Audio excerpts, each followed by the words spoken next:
When did your parents' rules backfire so hard it almost cost them their life? My father forbade me from speaking to any man outside our family because he said it would destroy my purity and make me worthless.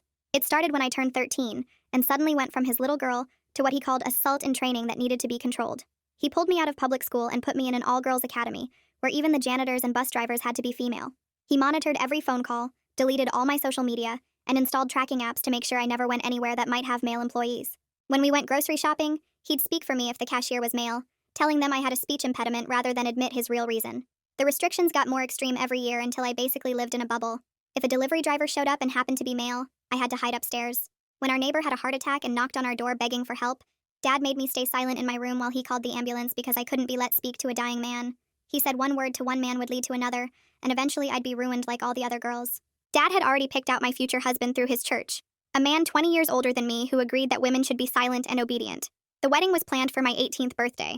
I'd never even been allowed to speak to my future husband because Dad said that could wait until after the ceremony. He'd thrown away my college acceptance letters without telling me, saying education would make me argumentative and unsuitable for marriage. When I found the shredded remains in the trash and confronted him, he slapped me for the first time and said questioning him was practice for questioning God. By 17, I'd never had a conversation with a male teacher, never worked a part-time job, never even ordered my own food at restaurants if the server was male. Dad would proudly tell his friends that I was still pure, like I was some artifact in a museum instead of a human being. I became an expert at navigating the world in silence whenever men were present. At the pharmacy, I'd write my questions on paper and hand them to female employees. During parent-teacher conferences, I'd sit mute while Dad explained to bewildered male teachers why I couldn't respond to their questions. The yearbook committee wanted to interview me about winning the science fair, but when they sent Ryan from the journalism class, Dad slammed the door in his face and filed a complaint with the school about inappropriate contact attempts. Thursday night, Dad was eating dinner and lecturing me about staying vigilant against male manipulation. He was going on about how even male doctors were dangerous, because they'd use medical examinations as an excuse to corrupt young women, when suddenly he stopped mid-sentence and grabbed his throat. His face turned red, then purple as he stood up from the table, knocking his plate onto the floor. He was pointing at his neck and making these horrible gasping sounds, and I realized a piece of chicken was lodged in his windpipe. I tried the Heimlich maneuver like we'd learned in health class, but I wasn't strong enough to dislodge it. Dad fell to his knees, his lips turning blue, his eyes bulging as he desperately tried to breathe. I grabbed my phone and dialed 911, my hands shaking so badly I could barely hit the numbers. The phone rang once, twice, and then a male voice answered with those professional words that meant help was coming, except I wasn't supposed to talk to him. 911, what's your emergency? I stood there holding the phone while my father collapsed onto the kitchen floor, his body convulsing as it ran out of oxygen.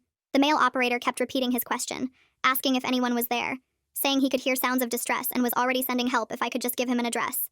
Dad's eyes found mine from the floor, and even through his panic I could see him shaking his head no, telling me not to break the rule even though his face was turning gray. Ma'am, if you can't speak, just tap the phone once for yes when I ask questions, the operator said, his voice calm and professional.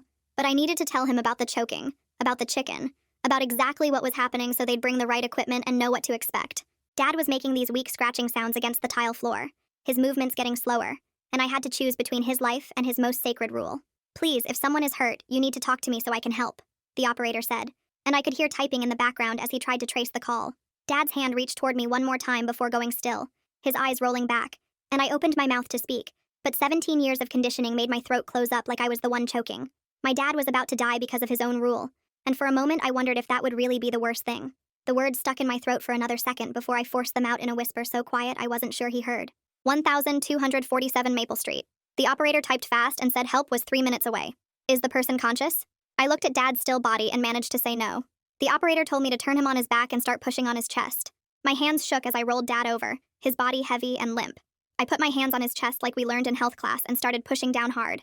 Count out loud for me, the operator said.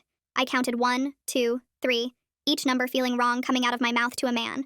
Dad's ribs made cracking sounds under my hands. The operator kept talking, telling me to push harder, faster, don't stop. My arms burned, but I kept going, counting to 30 over and over.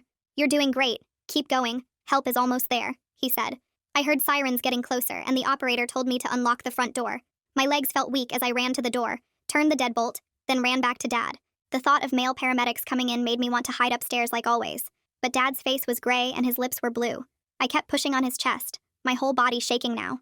The door burst open and 2 people in uniforms rushed in with bags and equipment. One was a woman with brown hair pulled back, the other a man with a beard.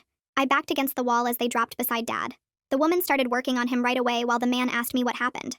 My throat closed up completely. I pointed at my neck and then at Dad, but no words came out. The woman looked up and saw my panic. "I'm Lara. This is my partner," she said, taking over the questions. "Was he eating?" I nodded and pointed at the chicken on the floor. "How long has he been down?" I held up 5 fingers, then 6. Not really sure anymore. Lara grabbed something from her bag and tilted Dad's head back. She put a metal tool in his mouth and used long tweezers to pull out a piece of chicken from his throat. The male paramedic, who Lara called Ruben, started doing CPR with a machine that pumped Dad's chest. They put a mask over his face and squeezed a bag to push air into his lungs. "We got a pulse back, but he's not breathing on his own," Ruben said.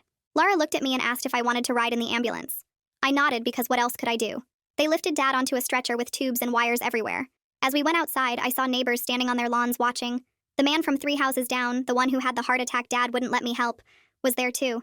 He looked at me with this expression I couldn't read. In the ambulance, Ruben sat in back with us and started asking about Dad's medical history and medications. I froze again, my hands gripping the bench. Lara noticed from where she was working on Dad and took over. "Does he take any medicines?" she asked gently. I nodded and held up 3 fingers. "High blood pressure?" I nodded. "Diabetes?" I shook my head. "Heart problems?" I nodded again.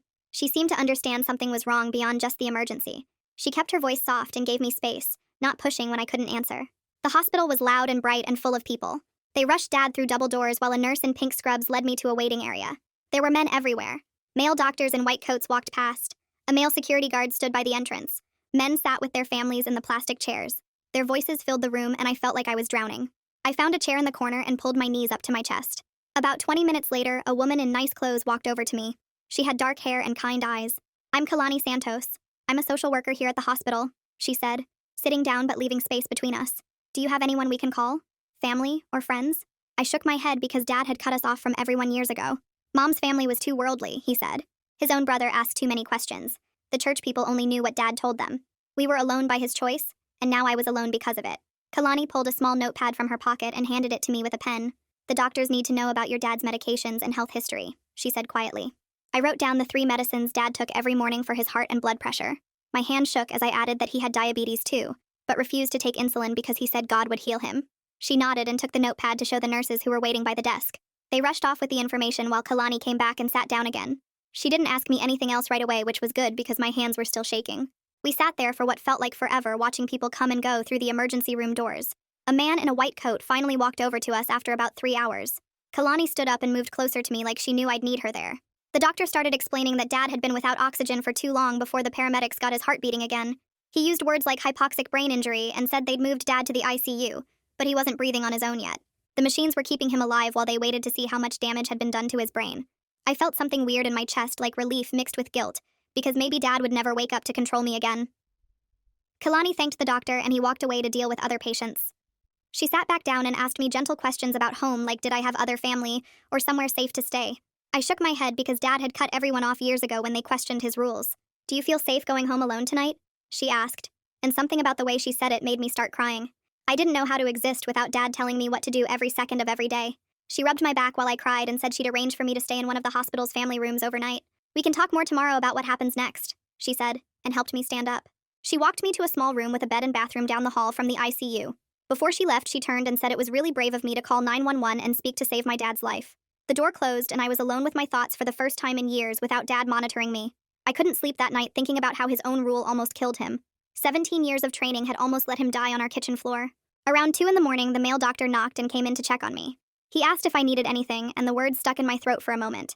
Then I managed to whisper, "Thank you," and it felt like the biggest thing I'd ever done. He smiled and said to call if I needed help, then left me alone again. The next morning, Kalani came back, but she wasn't alone this time. A woman in a dark suit followed her into the room carrying a folder and badge. "This is Detective Adelina Velez," Kalani said as they both sat down. Adelina explained she worked with cases involving controlling family situations and needed to ask me some questions.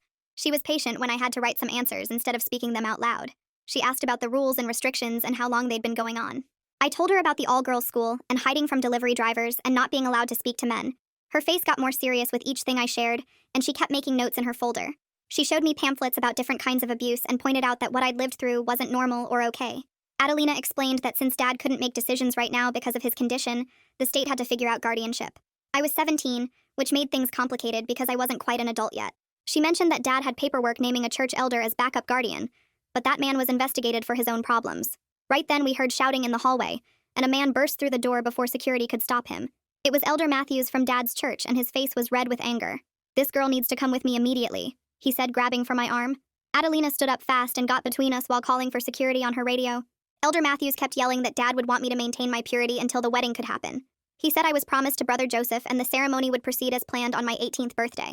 2 security guards rushed in and grabbed his arms when he tried to push past Adelina to get to me.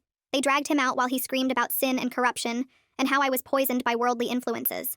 Adelina made notes about filing for an emergency restraining order to keep him away from me.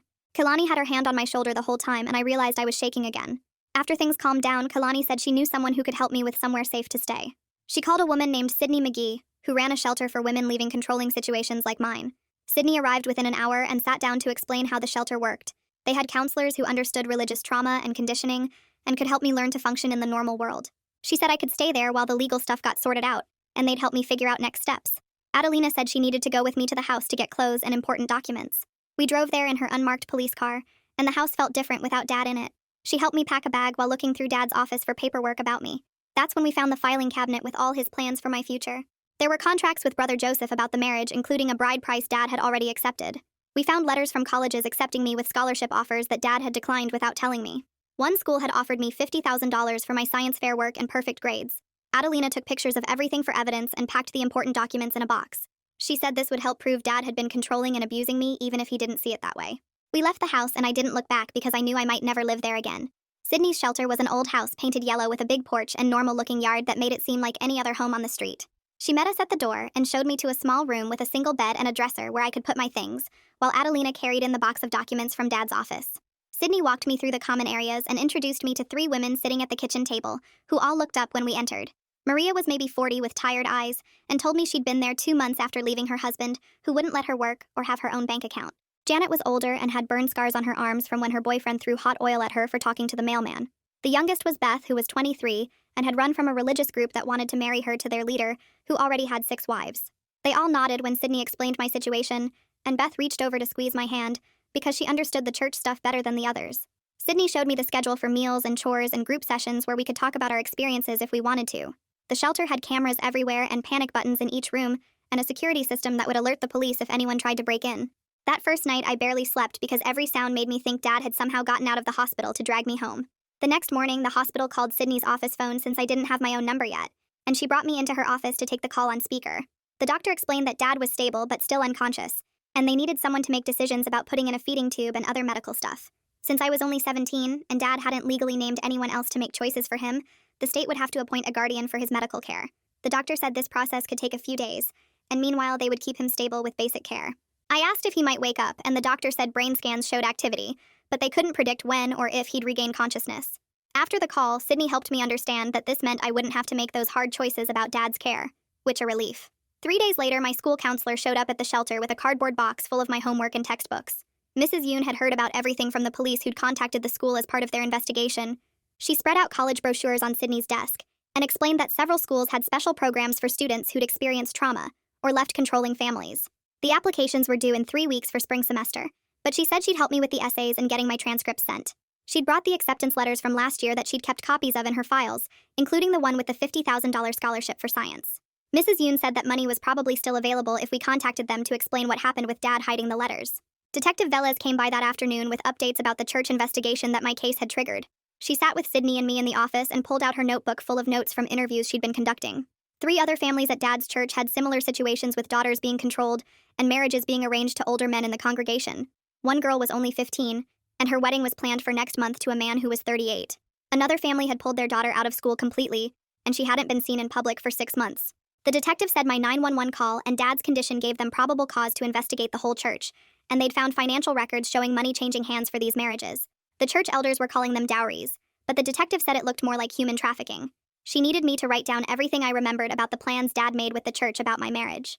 2 days after that, Sydney introduced me to a therapist named Dr. Kim, who specialized in helping people who'd been controlled by religious groups. We met in a small room at the shelter that had soft chairs and a white noise machine by the door for privacy. Dr. Kim explained we'd start really slow with exposure therapy to help me get comfortable talking to men again. The shelter had a male janitor named Carl, who came 3 times a week, and she wanted me to practice just being in the same room as him at first. The next week, Carl was mopping the hallway and Dr. Kim stood with me at the end of the corridor while my whole body shook just from seeing him there. She had me take deep breaths and reminded me that Carl was just doing his job and had no interest in talking to me. After a few minutes, I could walk past him to get to my room, though my heart was pounding the whole time. The session after that, she had Carl say good morning to me when I walked by, and I was supposed to nod back. It took 3 tries before I could make myself look at him and nod, and afterwards I threw up in the bathroom from anxiety. Dr. Kim said this was normal, and my body was reacting to 17 years of conditioning that would take time to overcome. 2 weeks after Dad went into the hospital, Sydney got a call that he was showing signs of waking up.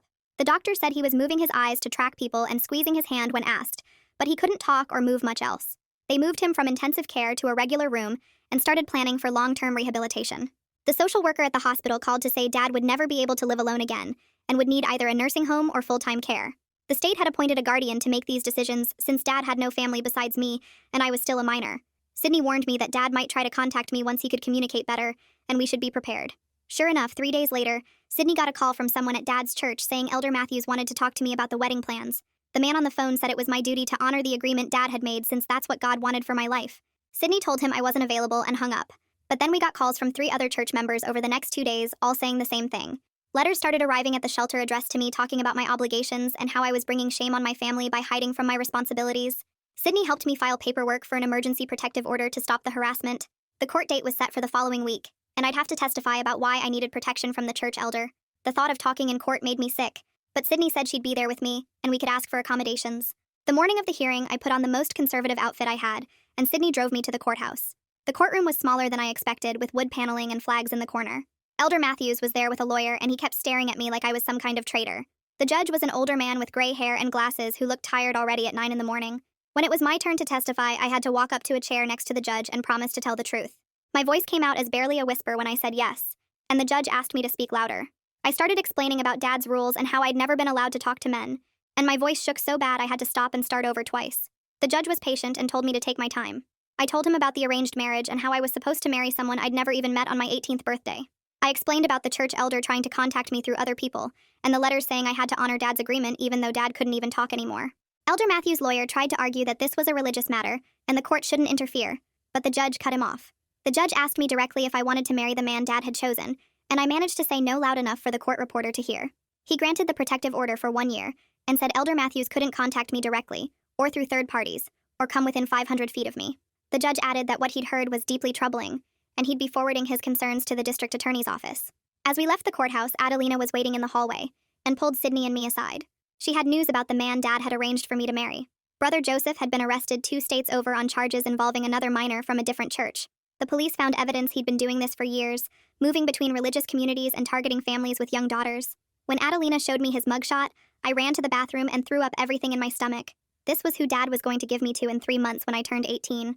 Sydney drove me back to the shelter after the courthouse, and said there was a support group meeting that afternoon for girls from controlling families.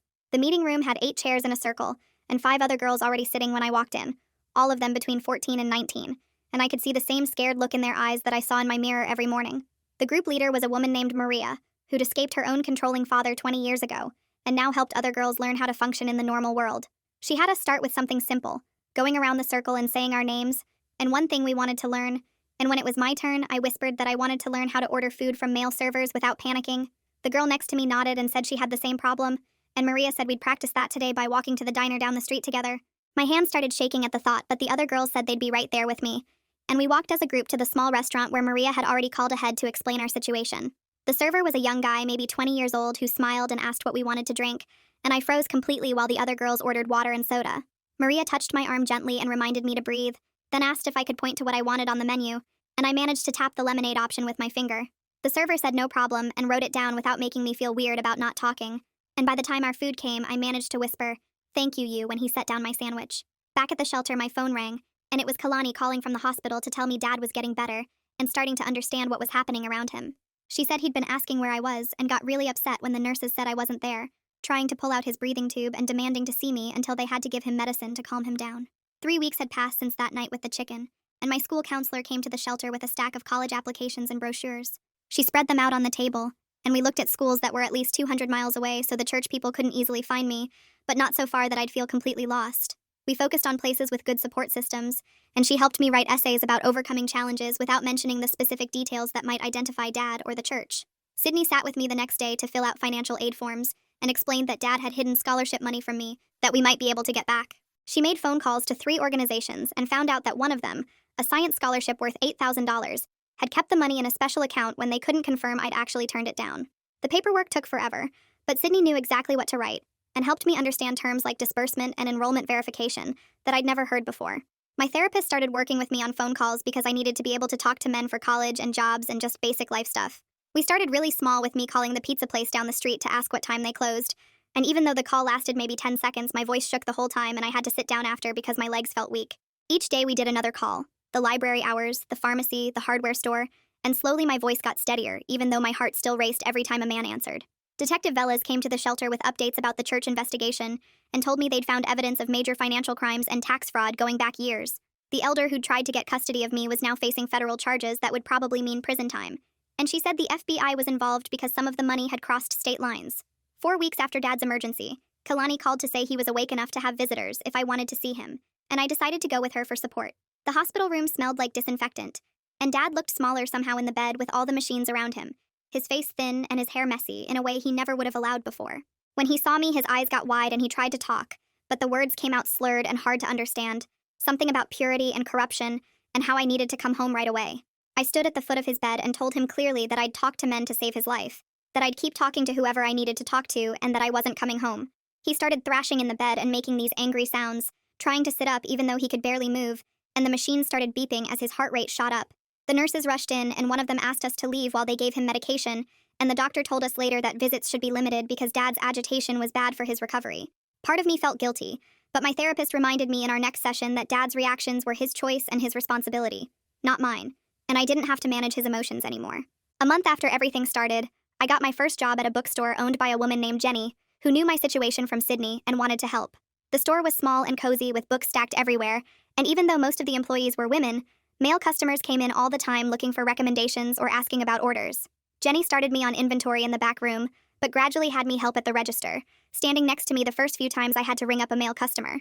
My hands shook so bad I could barely work the cash register when a man asked me where the history section was. But I managed to point him in the right direction, and Jenny squeezed my shoulder and said I did great.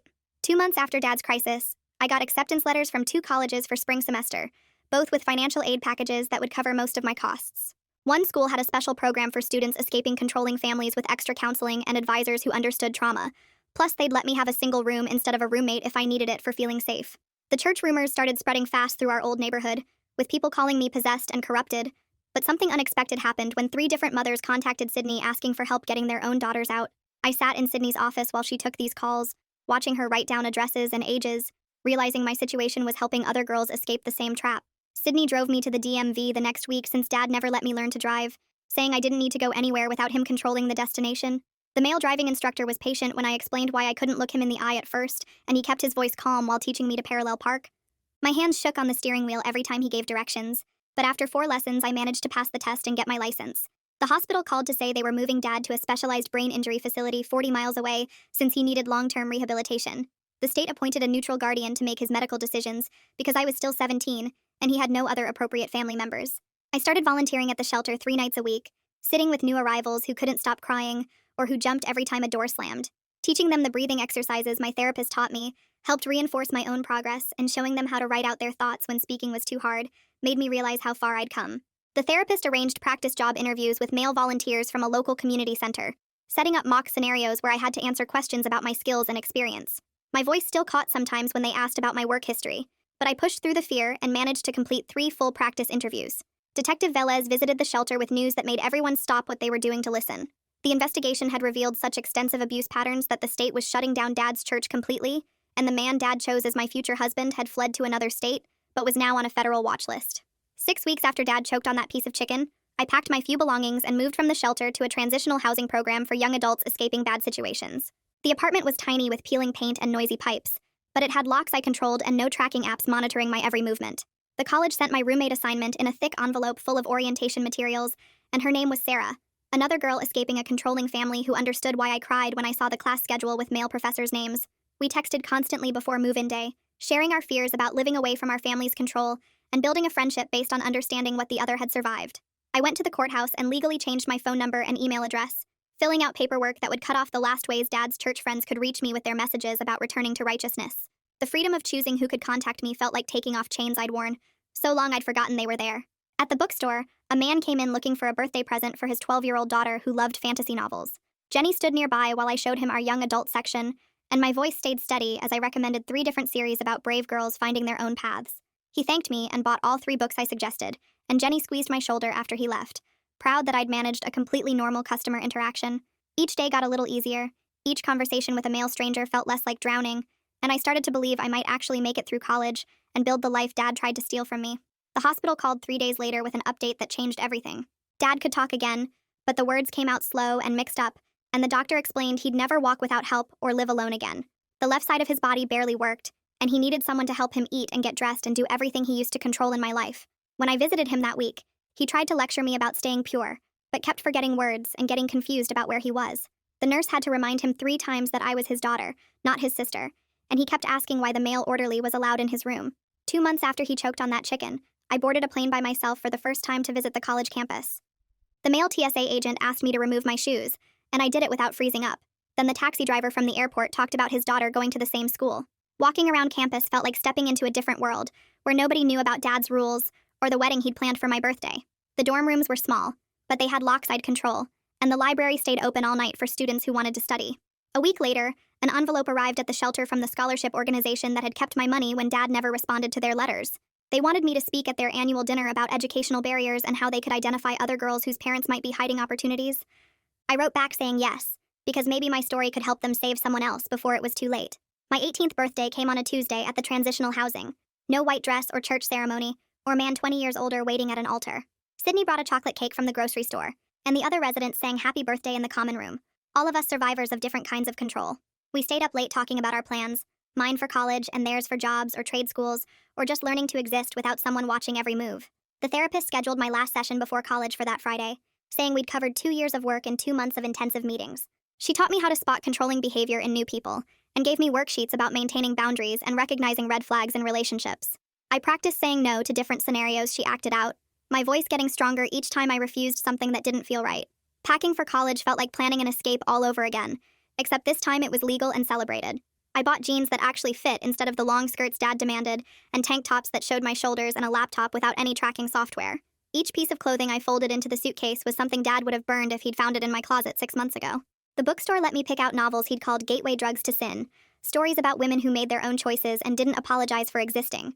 Freshman orientation started with all the new students split into discussion groups, and mine had 4 girls and 5 guys talking about what we wanted to study. When my turn came, I told them about wanting to major in psychology, to understand how people get trapped in controlling situations and how to help them escape.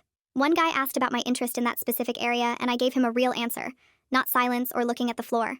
The girl next to me mentioned her dad was super strict too, and we exchanged numbers to get coffee later.